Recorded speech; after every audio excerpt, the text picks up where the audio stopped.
నమస్తే. తెలుగు రాజ్యంకి స్వాగతం. నేను మీ సంధ్య.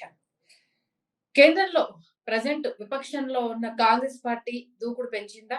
ఎందుకంటే విద్యార్థులకు సపోర్ట్‌గా నిలుస్తూ రాహుల్ గాంధీ దీక్ష కూర్చోవడం, అలాగే ఫ్యూచర్‌తో పెట్టుకుంటున్నారు అంటూ ప్రధాని మోదీకి హితవు పలకడం చూస్తుంటే కాన్ఫిడెన్స్ లెవెల్స్ అనేవి పెరిగాయా అనంటే అవుననే సమాధానం వినిపిస్తోంది. బట్ ఎంతవరకు ఈ దూకుడిని కంటిన్యూ చేయగలరు? యాక్షన్ ప్లాన్ అనేది రాబోయే రోజుల్లో కాంగ్రెస్ పార్టీ ఎలా అడుగులు వేయబోతోంది? రాహుల్ గాంధీ దూకుడు ఇంకా ఇదే సరిపోతుందా? ఇంకా ముందుకు వెళ్లాల్సిన అవసరం ఎంతైనా ఉందా? దీనికి సంబంధించి పూర్తి డీటెయిల్స్ అందించడానికి పొలిటికల్ అనలిస్ట్ కృష్ణకుమారి గారు మనతో ఉన్నారు. ఆవిడని అడిగి మరిన్ని వివరాలు తెలుసుకుందాం. కృష్ణకుమారి గారు నమస్తే అండి. నమస్తే. రాహుల్ గాంధీ గారు అవునన్నా కాదన్నా మొన్న జంతర్ మంతర్ ఇన్సిడెంట్, స్టూడెంట్స్ ధర్నా, కాక్రోచ్ జనతా పార్టీకి సపోర్ట్ ఇవన్నీ చూస్తే కొంత స్ట్రాటజీ మారింది. పట్టాలెక్కింది బండి అన్న వాదనని కాంగ్రెస్ పార్టీ నేతలు చాలా గట్టిగా వినిపించే ప్రయత్నం చేస్తున్నారు. ఎంతవరకు ఏకీభవించవచ్చు? ఇదే సరిపోతుందా? ఇంకా దూకుడుగా వెళ్లాల్సిన అవసరం ఉందంటారా? ఒక రకంగా అండి బండి పట్టాలెక్కిందని చెప్పొచ్చు ఖచ్చితంగా. మామూలుగా అంటే అంతకుముందు పట్టాలెక్కలేదా అని మాట్లాడేస్తారు మన బత్తాయిలు వెంటనే. కానీ సరి అయిన సమయంలో సరి అయిన నిర్ణయం తీసుకోవటంలోనే అసలైన స్ట్రాటజీ ఉంది అని నేను నమ్ముతాను. సరి అయిన సమయంలో సరి అయిన నిర్ణయం ఏంటి అంటే అవి మెరుపు నిర్ణయాలు కావచ్చు, వ్యూహాత్మక నిర్ణయాలు కావచ్చు, సమయాన్ని బట్టి సందర్భాన్ని బట్టి తీసుకునే నిర్ణయాలు కావచ్చు. ఆ రోజు వరకు ఢిల్లీ జంతర్ మంతర్ లో జరుగుతున్న దాని గురించి ఎక్కడ పెద్దగా స్పందించలేదు కాంగ్రెస్ పార్టీగా, చూస్తా ఉన్నారు. అయితే ఆ రోజు 20 రోజులు అయిపోతుంది, 22 రోజులు అయిపోతుంది. సోనం వాంగ్చుక్ కూర్చుంటే ఆయన వచ్చి కూర్చున్నది ఎందుకు అంటే, వీళ్ళ చూస్తే పిల్లలు కొత్త వాళ్ళు, రాజకీయాలు అనుభవం లేదు వీళ్ళకి. నిన్నగాక మొన్న పుట్టిన పసి ఉద్యమం అది. ఈ పసి ఉద్యమము వాళ్ళు చాలా తలకు మించిన భారాన్ని నెత్తిన వేసుకున్నారు. వాళ్ళని ఈ ప్రభుత్వం లెక్క చేయకపోవచ్చు. నాలాంటి అనుభవశీలి అక్కడ కూర్చుంటే నాకన్నా విలువిస్తారు అని చెప్పి పాపం సోనం వాంగ్చుక్ గారు వచ్చి కూర్చున్నారు. ఆయనకి విలువ లేదు. పైగా ఆయనకి విలువ లేకపోగా ఈ గోధి మీడియా కావచ్చు, బత్తాయి మీడియా కావచ్చు, వీళ్ళు చేసిన ప్రచారం ఏంటి? ఆయన ఒక దేశద్రోహి, ఆయన చైనా ఏజెంటు, పాకిస్తాన్ వెళ్ళాడు, బంగ్లాదేశ్ వెళ్ళాడు, అక్కడికి వెళ్ళాడు, ఇక్కడికి వెళ్ళాడు. ఆయన 6th షెడ్యూల్ గురించి మాట్లాడాడు. అమ్మో, అసలు 6th షెడ్యూల్ అంటే ఏంటో తెలుసా అండి మీకు? అది ఎంత ప్రమాదకరమో తెలుసా అని గుండెలు బాదుకున్నారు, గుండెలు పగిలేలాగా. మరి ఈ ప్రచారంతో ఒక పక్కన జరుగుతా ఉంది. ఈ పరిస్థితుల్లో రోజు 20 రోజులు గడిచిపోయినాయి. ఇంకా వీళ్ళు, కానీ గొప్ప విషయం ఏంటంటే వీళ్ళు ఎంత శైశవ దశలో ఉన్న ఉద్యమం అయినప్పటికీ, అది అనుభవం లేని వాళ్ళు అయినప్పటికీ వాళ్ళు డెడ్ లైన్లు ఇస్తూ వచ్చారు. ఎక్కడ ఒక్కసారి కూడా ఆల్ ఆఫ్ ఏ సడన్ ఏది చేయలేదు వాళ్ళు. ఇదిగో మేము వచ్చాము, మేము నిరసన ప్రదర్శన చేస్తున్నాం, ఇది దేశమంతా తీసుకెళ్లి చెప్తాము, ఈ లోపు మీరు ధర్మేంద్ర ప్రధాన్ రాజీనామా చేయించండి అని డెడ్ లైన్ పెట్టారు. దేశమంతా తిరిగారు, మళ్ళీ ఢిల్లీకి వచ్చారు, మళ్ళీ మేము ఉద్యమం స్టార్ట్ చేస్తాము అని చెప్పారు, స్టార్ట్ చేశారు. ఇలా అంచెలంచెలుగా చేసుకుంటూ వచ్చారు. అయితే దానికి ప్రతిఫలం ఏంటి? ఓ పక్క సోనం వాంగ్చుక్ గారు ఆయన ప్రాణాన్నే పణంగా పెట్టడం ఒకటైతే, వాళ్ళ పిలుపుని అందుకుని ఎంతో మంది, లక్షలాది మంది ఢిల్లీకి చేరుకున్నారు పిల్లలు. ఆ పిల్లల్ని కంట్రోల్ చేయలేక అసలు అది మొత్తంగా ప్రభుత్వ వైఫల్యం. అది అంతమంది పిల్లలు వస్తున్నారు అని చెప్పి ఇంటెలిజెన్స్ చెప్పలేదా అండి? ఇంటెలిజెన్స్ నిద్రపోతుందా? ఎందుకు ఇంటెలిజెన్స్ వ్యవస్థ మీద మీరు ఇంత డబ్బును ఖర్చు పెడుతున్నారు కదా? పైగా అమిత్ షా గారు మాట్లాడితే ఏమంటారు? చీమ చిటుక్కుమన్నా తెలుసుకునే ఒక వ్యవస్థ ఉన్నది అని చెప్తా ఉంటారు కదా ఆయన. మరి అలాంటప్పుడు ఈ పిల్లలు వచ్చేది ఎలా తెలియకుండా ఉందండి? సరే, అన్ని పిల్ల బొద్దింకులు ఏముంది, మనము లాఠీ చార్జో లేకపోతే బాష్పవాయువో లేకపోతే ఏదో చేస్తే హిట్ లాగా కొట్టేస్తే బొద్దింకులన్నీ చచ్చిపోతాయి. అని అనుకున్నారు వీళ్ళు. ఎంత ఎక్కిరిచ్చారండి, బొద్దింకులు. సరే, అంతమంది దెబ్బలు తిన్నారు కానీ ఏ ఒక్కళ్ళు వెనుదిరగలేదు. పైగా ఒక అమ్మాయి 2 చేతులు చాచి, వెనకమాల పిల్లలు ఉద్యమకారులు ఉన్నారు. ఆ చేతులు చాచిన విధానం చూస్తే ఉంది చూసారా, నవ్వుతో నభవిష్యత్తు. ఇట్లాంటి చిత్రాలు మనకి ఆ రోజు ప్రదర్శన పొడుగున దర్శనమిస్తూనే ఉన్నాయి. ఆ పిల్లల కాన్ఫిడెన్స్ అది, ఆ వయసులో ఉండే మొండితనం వల్ల వచ్చిన ధైర్యం అది. అదే కొంచెం పెద్దవాళ్ళైతే అమ్మో ఏమవుతుందో అని ఆలోచించే వాళ్ళేమో. ఈ పిల్లలు పిడుగుల్లాగా దేనికి వెరవకుండా ముందుకు పోయారు. సరే, ఇదంతా చూసిన తరువాత పార్లమెంట్ లో తెలిసిపోయింది, మొదటిసారిగా రాహుల్ గాంధీ కంటే కూడా ముందుగా రేణుకా చౌదరి గారు, ఆవిడకి చరిత్రలో ఒక పేజీ ఉంది ఆవిడకి ఈ ఉద్యమంలో. ఆవిడ బయటకు వచ్చి పిల్లల్ని కొడతారా, సిగ్గు లేదు మీకు, సిగ్గుందా మీకు, ఇది ప్రభుత్వాలు అంటారా అని ధర్మేంద్ర ప్రధాన్ పక్కన నుంచుని మాట్లాడారు. ఆవిడ వచ్చేసారు, పిల్లల్లోకి వచ్చేసారు, ధైర్యంగా వచ్చేసి ఆవిడ మాట్లాడే మాటలు ఆ పిల్లలకి చాలా ధైర్యాన్ని ఇచ్చినాయి. ఏది ఏమైనప్పటికీ ఇదంతా చూసిన తర్వాత మల్లికార్జున్ ఖర్గే గారు వచ్చేసారు బయటికి. కానీ ఇదంతా గమనిస్తున్న రాహుల్ గాంధీకి ఆయన మేధో మదనం ఏదో జరుగుతుంది, మనసులో ఏదో ఆలోచించుకుంటా ఉన్నారు, ప్లాన్ వేసుకున్నారు.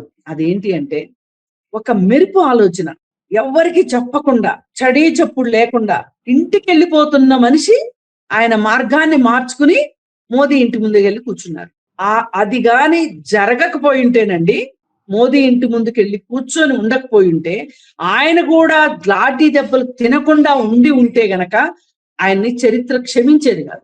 అంటే ఇప్పుడు మీరు అన్న పాయింట్ కి సంబంధించి, అంటే ఇంటెలిజెన్స్ ఫెయిల్ అయింది అన్న దాని విషయంలో కేంద్రం ఏం చెప్తుందంటే, ఆ రోజు మల్లికార్జున ఖర్గే బర్త్డే ఉంది కాబట్టి ఆయన సెలబ్రేషన్స్ కోసం వీళ్ళందరూ వెళ్తాం అనుకునే టైంలో వీళ్ళు టర్న్ అయ్యారు కాబట్టి అక్కడ ఇంటెలిజెన్స్ అనేది ఒక ఇంత వీళ్ళు మళ్ళీ రాంగ్ ట్రాక్ పట్టించారు అన్న ఒక నరేషన్ తెర మీద తీసుకొచ్చింది మేడం. దీని గురించి ఏమంటారు? నేను మోడీ ఇంటి దగ్గరికి వెళ్ళిన ఎంపీల బృందం కావచ్చు, కాంగ్రెస్ పార్టీ కార్యకర్తల గురించి నేను మాట్లాడట్లేదండి. వాళ్ళు ఇంటెలిజెన్స్ ఫెయిల్ అయింది ఎక్కడ అంటే, పిల్లలు ఇంతమంది వస్తుంటే ఓ 5,000 మంది వస్తారు, ఓ 10,000 మంది వస్తారు, వాళ్ళ మీడియా తోటి 10,000 మందే వచ్చారని కూడా చెప్పుకున్నారు. కానీ 5 లక్షల మంది పిల్లలు వచ్చారు. వాళ్ళ ట్రైన్స్ ఆపేశారు, ఆ ఏరియాలో నెట్ లేకుండా చేశారు, కిలోమీటర్న్నర నడుచుకుంటూ వచ్చారు పిల్లలు. తిండి లేదు, నీళ్లు లేవు, బాత్రూములు లేవు. ప్రకాష్ రాజ్ లాంటి వాడికే బాత్రూమ్ దొరకనప్పుడు పిల్లలకు బాత్రూములు దొరుకుతాయండి? ఎంత చేశారు అసలు? ఇవన్నీ చేస్తే ఆ రోజు గనక రాహుల్ గాంధీ ఆ నిర్ణయం తీసుకోకపోయి ఉంటే గనక, నేను మళ్ళీ చెప్తున్నానండి, నాలాంటి వాళ్ళు కూడా క్షమించేవాళ్ళు కాదు.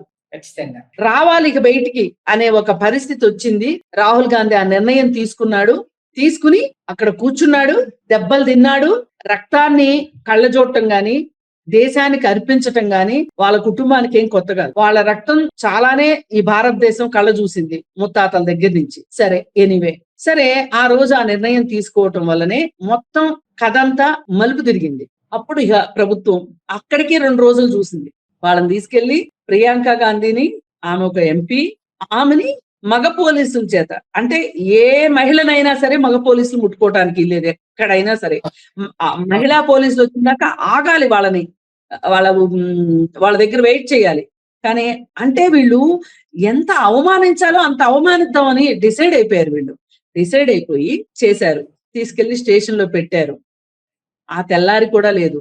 ఇక్కడ పక్కన పిల్లలు నిరాహార దీక్ష కంటిన్యూ చేస్తూనే ఉన్నారు, ఉద్యమం చేస్తూనే ఉన్నారు.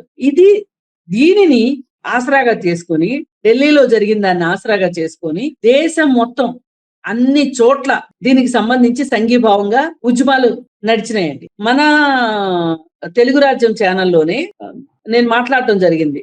ఇది ఎక్కడో ఢిల్లీలో ఏదో జరుగుతుంది, మనం చూస్తూ ఉందాము, వార్తల్లో చూద్దాంలే అనుకుంటే కాదు, ఈ దేశం మొత్తం అంతర్భాగం అయితేనే ఆ ఉద్యమంలో మార్పు వస్తుంది అని చెప్పి మన స్టూడియో నుంచే నేను మాట్లాడటం జరిగింది.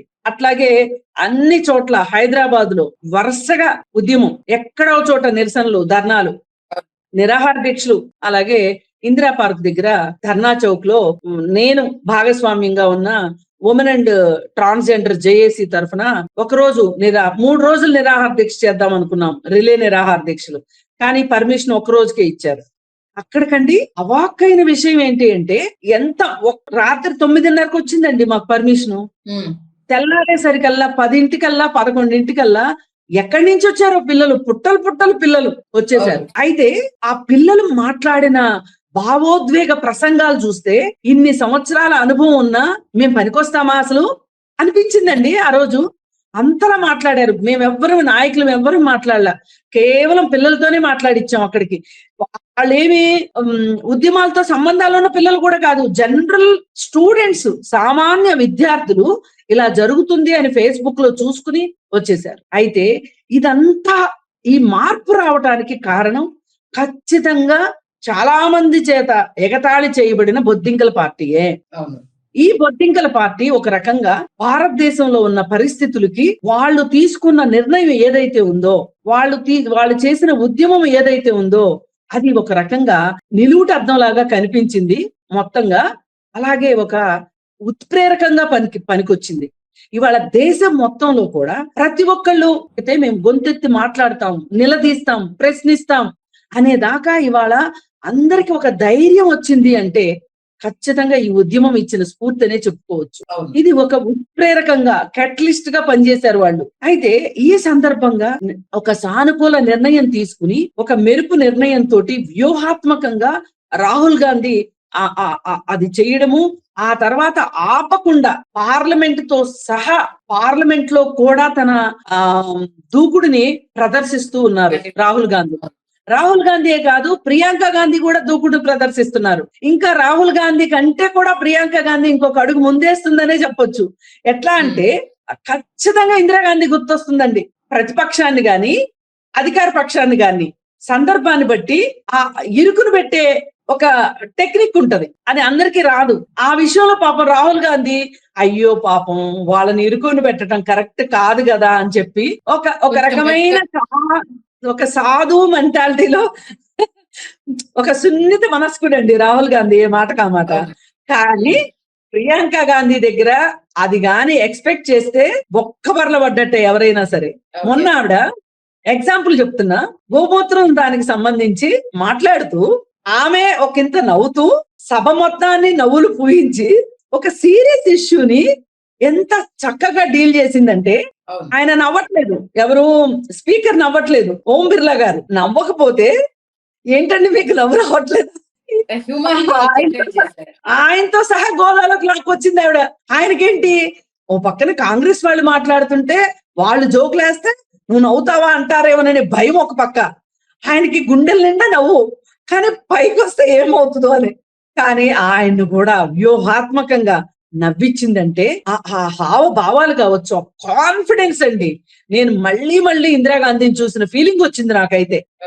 ఒకంత జవహర్లాల్ నెహ్రూ, ఫిరోజ్ గాంధీ కలగలిసి ఉంటారు ఎవరిలో, రాహుల్ గాంధీలో. కానీ ప్రియాంక గాంధీకి మట్టుకు ఖచ్చితంగా వాళ్ళ నాయనమ్మ DNA వచ్చేసింది అనిపించింది. నాకు చాలా సంతోషం వేసిందండి ఇవన్నీ చూస్తూ ఉంటే.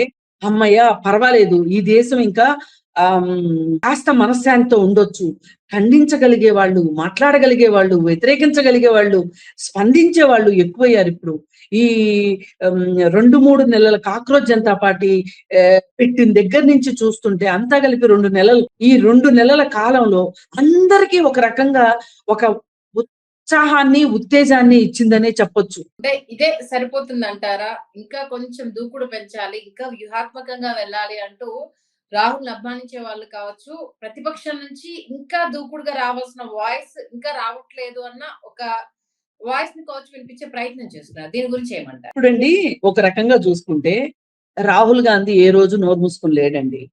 భారత్ జోడో యాత్ర దేశం మొత్తాన్ని ఆ చివరి నుంచి ఈ చివరికి అందరినీ కలిపాడు. న్యాయయాత్ర చేశాడు, ఆ 2 వృధా పోలేదు. గమనిస్తే బీజేపీ పార్టీ 420 సీట్లు వస్తాయి అనుకుంటే దాన్ని 240కి కుదించడం వెనక ఇక రాహుల్ గాంధీ. కాకపోతే రాహుల్ గాంధీ భజన పరుల్ని యాక్సెప్ట్ చేయడు, ఆయన పక్కన భజన చేసేవాళ్ళు లేరు. ఒక రకంగా ఇప్పుడు ఒక ఒక వినయ విధేయతలండి. ఒక ఎట్లా అంటే ఒక ఇప్పుడు మనం చందమామ వెన్నెల అని మాట్లాడుకుంటాం కదా, అలా ఉంటది అతని మనస్తత్వం.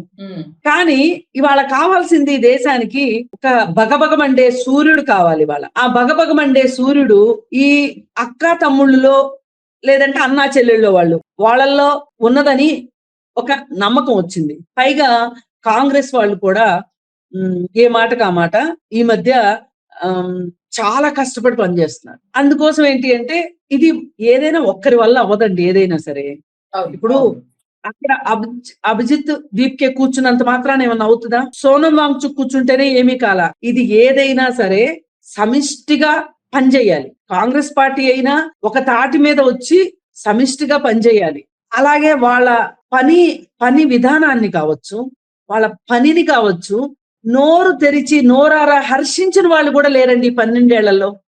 అంతలా బోధి మీడియా కప్పేసింది. మీడియా మొత్తాన్ని కొనేసుకుందా? ఇప్పుడు యువతకి మీడియా మొత్తాన్ని బీజేపీ పార్టీ కైవసం చేసుకుంది అన్న సంగతి తెలియకపోతే ఎన్డీటీవీ రిపోర్టర్ ని తరిమి కొడతారా చెప్పండి? నేను దాన్ని సమర్థించును అలా తరిమి కొట్టడాన్ని, అలా భయభ్రాంతులకి గురి చేయడాన్ని నేను సమర్థించను. కానీ ప్రజాగ్రహం అలా వచ్చింది. ప్రజలకి ఈ మీడియా మా కోసం కదా ఉండాలి, మా సమస్యల కోసం కదా పనిచేయాలి. అది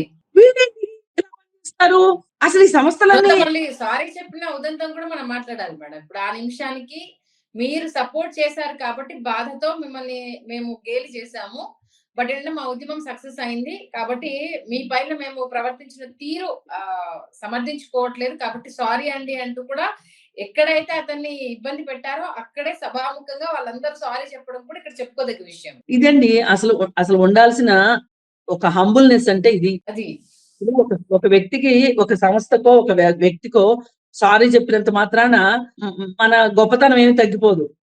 అయితే ఇవాళ రాజ్దీప్ సర్దేశాయ్ గాని, రవీష్ కుమార్ గారు గాని, ఇట్లాంటి వాళ్ళందరూ కూడా అలాగే ప్రణయ్ రాయ్ గారు కావచ్చు, ఇట్లాంటి వాళ్ళు ఎవరైతే ఉన్నారో జర్నలిస్టులు, ఇంకొక ఆయన ఉంటారు, ఆయన పేరు గుర్తు రావట్లేదు, ఇట్లాంటి వాళ్ళందరూ కూడా వాళ్ళు పనిచేసిన సంస్థల్లో నుంచి బయటికి వచ్చేసేసి ఇండిపెండెంట్ మీడియాగా ఎందుకు అవ్వాల్సి వచ్చింది?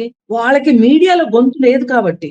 ఇలా మీడియాని నొక్కి పెట్టి తొక్కి పెట్టి వాస్తవాల్ని బయటికి రానివ్వకుండా వ్యవస్థలన్నింటినీ చేతిలో పెట్టుకొని ఈడీలు, ఐటీలు రైడ్లు చేసుకుంటూ, అలాగే ఒక ప్రపంచంలోనే ఒక కొత్త విషయాన్ని కనిపెట్టింది బీజేపీ పార్టీ. అదేంటంటే డబ్బులు సమకూర్చుకోవటం ఎట్లా, ఎలక్ట్రల్ బాండ్స్ ద్వారా. 82% ఎలక్ట్రల్ బాండ్స్ కేవలం బీజేపీ దగ్గరే ఉన్నాయంటే ఇవాళ గల్లాపెట్టెలు గలగల్లాడుతుంది ముగ్గురికి. ఒకళ్ళు అంబానీ, 2 అదానీ, 3 బీజేపీ. ఈ ముగ్గురు గల్లాపెట్టెలే గలగల్లాడుతున్నాయి. మిగతా అంతా దేశం అప్పుల్లోకి వెళ్ళిపోయింది. అలాగే మిగతా పారిశ్రామికవేత్తలు నెగటివ్ రిటర్న్స్ చూపిస్తున్నారు. ఎవరి పరిస్థితి బాగాలేదు.